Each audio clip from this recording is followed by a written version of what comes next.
When I was walking into the building, I noticed there's a Ford Research Center in this building. Anybody ever seen that? Yeah. So I presume they're not building cars here. So what they're probably doing is they're creating technology for self-driving cars. I live in Silicon Valley. I see a self-driving car probably 3 to 5 times a day. And I have a little bit of a bad habit. I like to run in front of those cars to see how good they are at stopping. I view that as a win-win. If they hit me, I get to sign an NDA and get $1 million check. If not, I see how well they work. Now, this particular car comes from Waymo. So actually, I should go back. I took this picture of it not hitting me. It's fairly close. This particular car was made by Waymo. Does anybody know what Waymo is? Google self-driving. That's Google's self-driving division. So they make cars that can not hit me, but they make cars that can detect whether something is a bird or a baby. They can detect whether something is a squirrel or a bike. They're using artificial intelligence to prevent lives from being lost. They're not necessarily saving lives yet, but they're making life and death decisions. This is the company that we are all optimizing for. They have technology that can recognize so many things. And yet, if you listen to the way everyone talks about SEO, they don't talk about a company that's able to do this. People put out SEO best practices guides. Even Google puts out an SEO best practices guide. And whenever I talk to people about how I do SEO, they're like, so what do? You get some links, you optimize your titles, and you're good, right? Again, this is a company that can make life and death decisions. But SEO best practices, these things have hardly changed in 15 years, at least in 10 years. Now let's go through some of these basic best practices. Links. You need high quality links. When I first started doing SEO, high quality links had a very specific price. They no longer have a very specific price. You can negotiate. There's no website where this is how much that link costs. And I was buying PR9 links and it cost more money than the PR1 links. Or you were spinning up blogs, and you can't do that anymore. Links. All these guides say you need links. Again, company that can detect whether something is a person or an animal, which they could run over, can tell whether a link is purchased or not, whether a link belongs in the piece of content it's in or not. Then there's content. All the best practices guides talk about how much content you need. Oh, you need 500 words. If you have 499 words, you're done. It's not good quality content. My favorite is LSI, latent semantic indexing. TF-IDF. There's all different ways of talking about this. This is basically saying if you talk about Tel Aviv, you probably talk about Israel. It's the same thing. You don't need to trick the algorithm. Again, the algorithm is so much smarter than that. On-page metadata. Your title tag, it has to be 55 characters. If it's not 55 characters, it doesn't count. Same goes for meta descriptions. Let's put those meta descriptions in. We're going to trick Google. None of this matters in a world where Google can make life and death decisions. Site speed. This is my favorite one. This is how I sign so many clients I talk to. They say we have an SEO audit report and our site speed is too low. I'm talking about companies that have billions of dollars. They have $1 billion market caps. They have hundreds of $1 million in revenue, and they want to focus on site speed. They have data centers. Your average website is running off of shared hosting. Are you telling me that someone with hundreds of billions of dollars to invest in data centers is going to lose out on rankings to someone with shared hosting on GoDaddy? These are all things, again, Google's a lot smarter than just a single metric. Now, the way these things would have you believe is it's all a seesaw.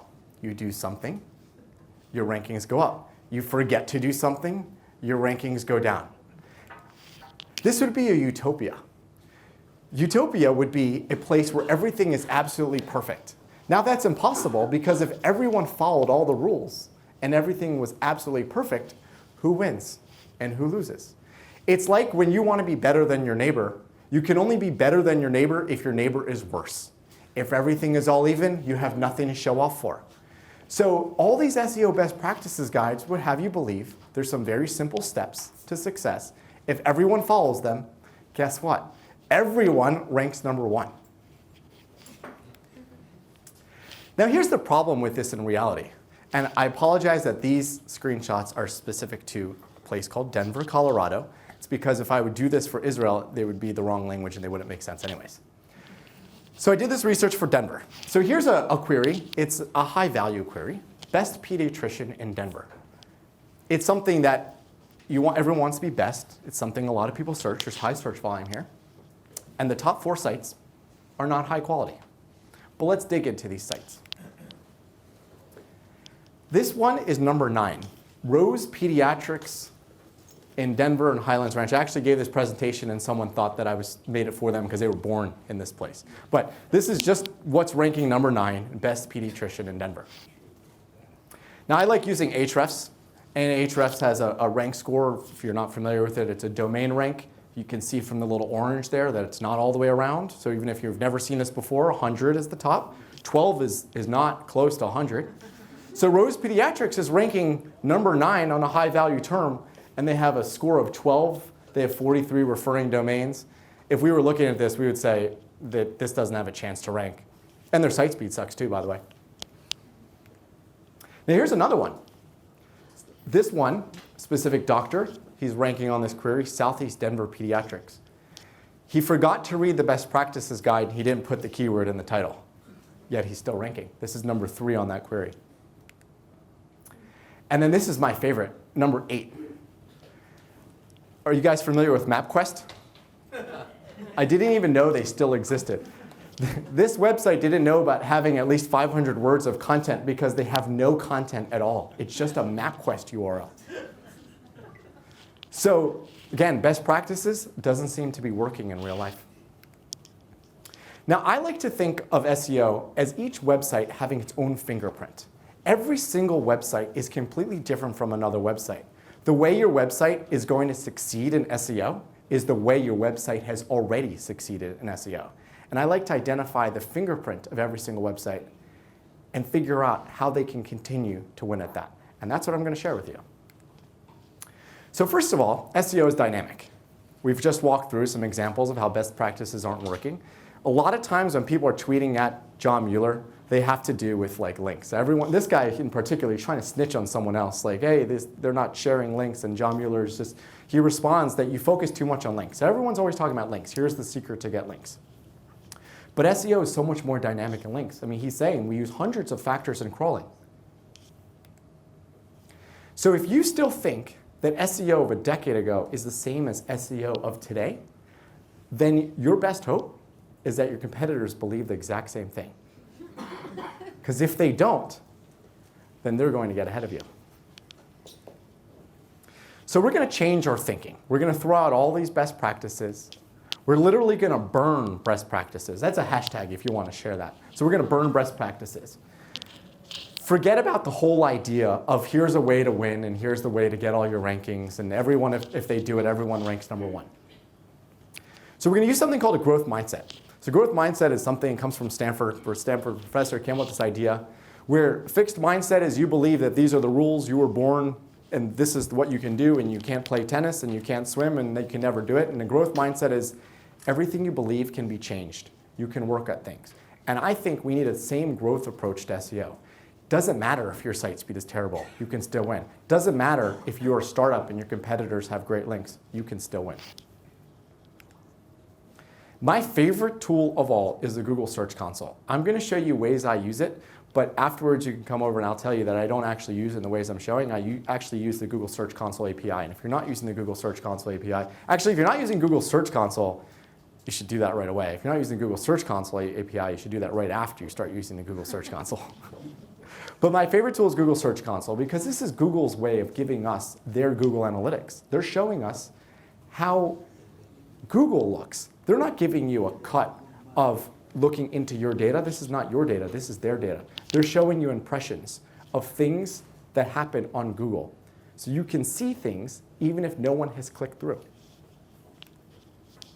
So let's look at this data. So the first thing I like to look at, and just so we're clear, anytime anyone talks about algorithm update, I love those conversations. where algorithm updates, someone's lost. I never care about those things because we're looking at very specific things.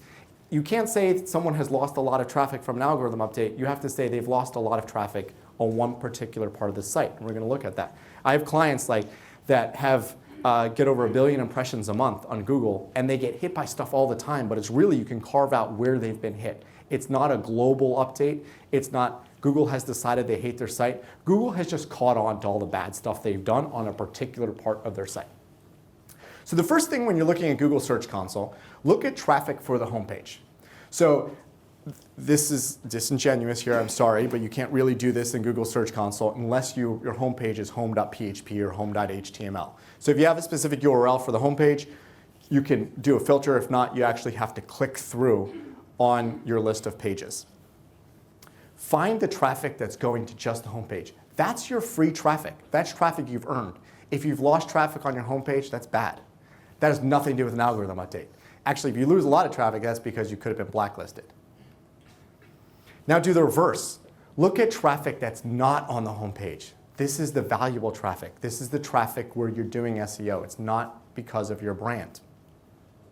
Again, this is disingenuous. You can't really do this unless you can filter out your homepage specifically, but you can do this in API. Now we're going to go look at our brand. I love when I do this on big sites and they tell me that how much traffic they have, and I discover that 90% of their traffic is brand. That means they have nothing actually working for them as SEO. All they've done is a lot of PR, and people Google their brand and then click through. So filter this out. At SurveyMonkey, we were at about 40%. When I first started at SurveyMonkey, we were at 80%. So this is what you want to achieve. You want to get to a point where your brand queries, that's your free traffic. That should always stay stable. Actually, that should grow somewhat along with your brand, but that's not where we're focusing our efforts. We're focusing our efforts on non-brand, so that you're doing the reverse. Depends on your brand name. At SurveyMonkey, people spelled it all different ways. I filtered out things that had the word monkey in it, or M-O-N-K. So anything that did not have that word in, that was non-brand traffic.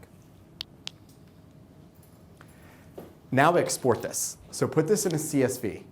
You want to look at all your rankings for all of your keywords. So in all those reports, look at your rankings. We're going to talk about how we can find our near-term rankings. We're going to look at click-through rate.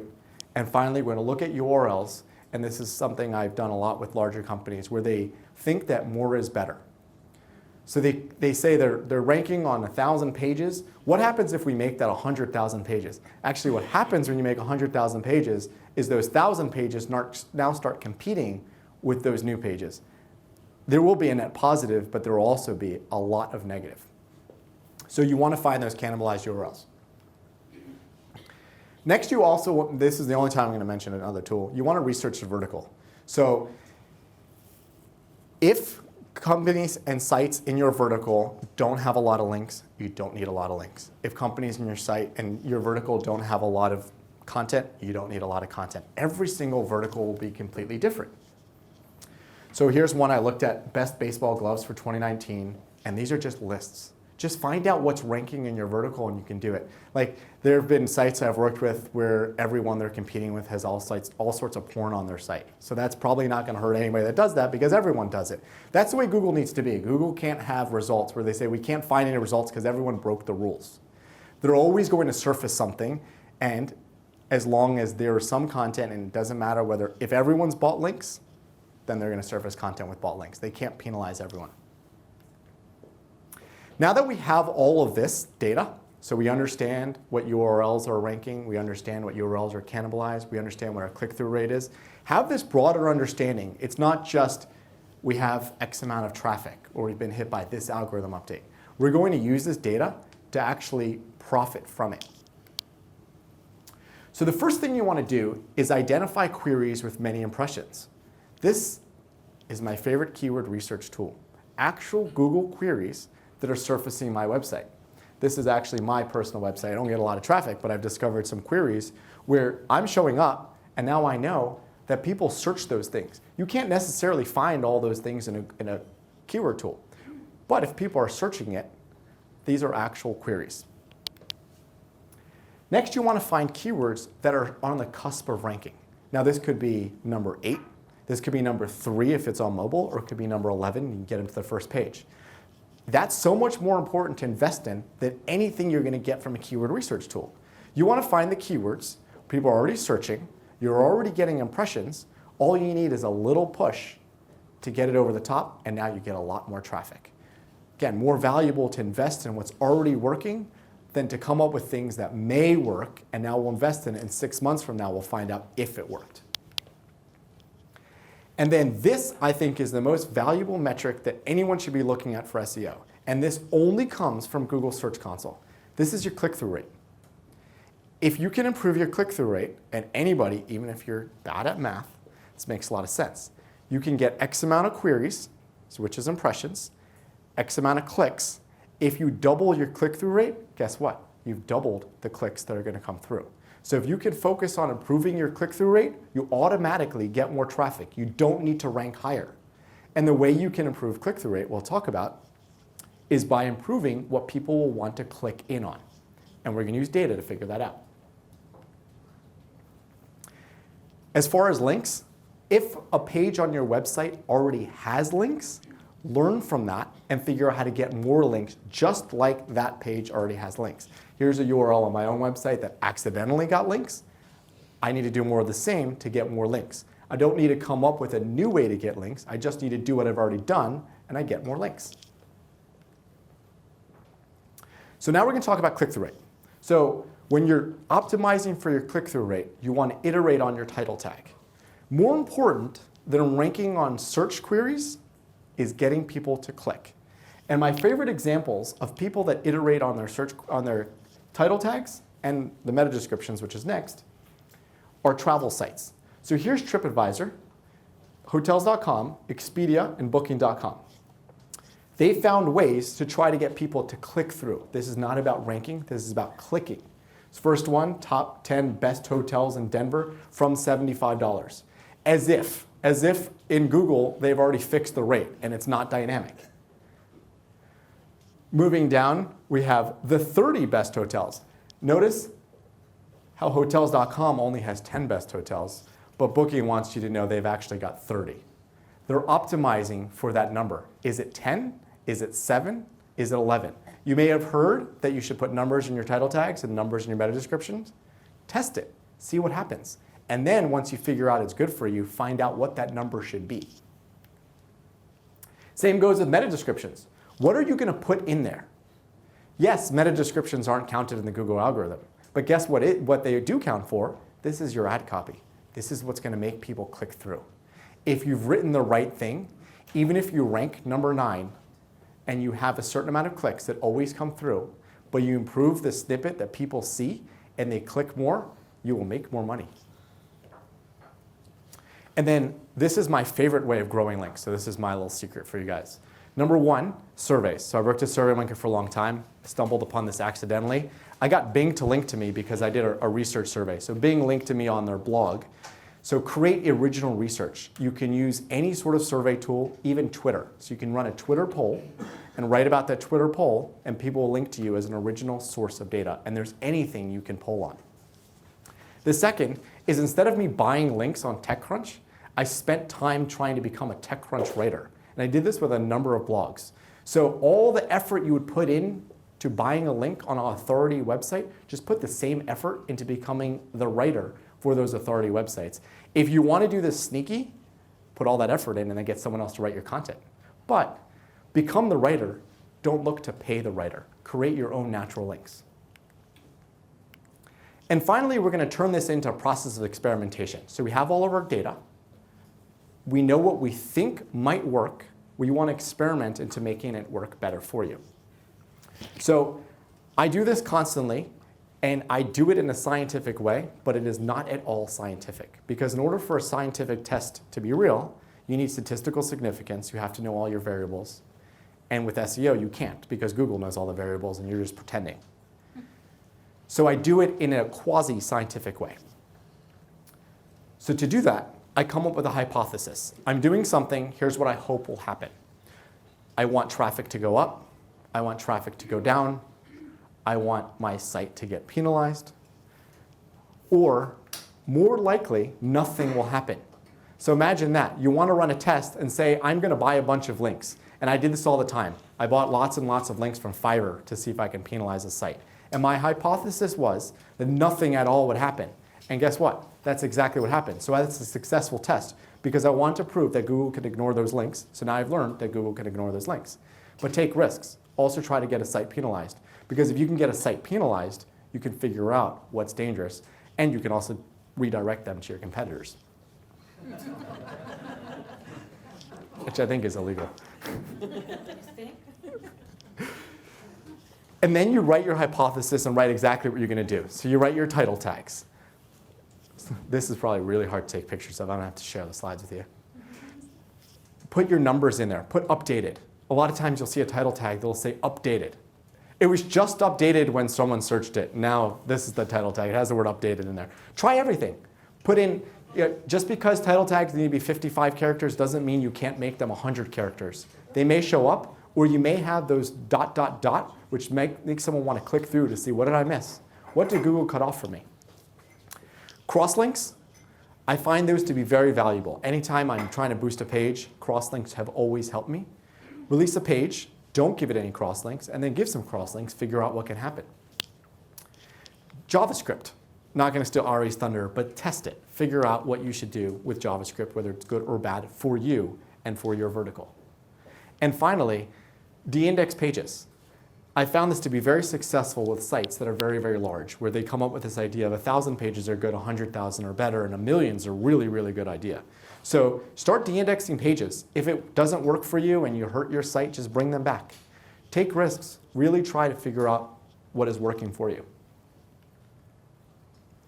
And then you want to really share what the timing is going to be, share what the results are going to be. And for those of you that are working in-house, you can get a lot of bandwidth on doing these kind of things if you're sharing and having everyone participate in this. I work with companies, and I help them out with coming up with their product roadmaps. You want everyone bought in, and you want to be able to give that answer for how long will SEO take. And just give it definitively. Doesn't matter. Just say it's going to take 6 months, and like I'm positive it'll take 6 months. You bought yourself 6 months of running experiments. Don't say, well, it'll depend, and then someone's going to keep checking in every other week. So how's our SEO test doing? If you get results, say, surprisingly, it worked out faster. But just keep sharing what's happening and what you're trying to do. And then lastly, as you're doing this, don't stop. Keep doing this. There's no such thing as I've SEO'd my site. I love working with companies that have SEO'd their sites because they have not. There's always something that can be done. So once you figure out something, if numbers are good in your title tags, put more numbers. If numbers are bad, try different numbers. Constantly do things and just have this long list. I always have these long list of experiments I could run. And for every site I work on, I can run the same experiments and get different results. So take other people's experiments. If you read a blog post, take those ideas and try them on your own sites. This is what I want to leave you with. I hope now you believe there's no such thing as best practices, and only your competitors should believe that there are best practices. Every single site is different, and the way every single site will rank in Google is completely different. You have to find out what works for your site and focus on that, and just keep experimenting over and over and over again. If you want to find out how to use the API, you can reach out to me. I accept everyone on LinkedIn, and that's the blog I sometimes write on.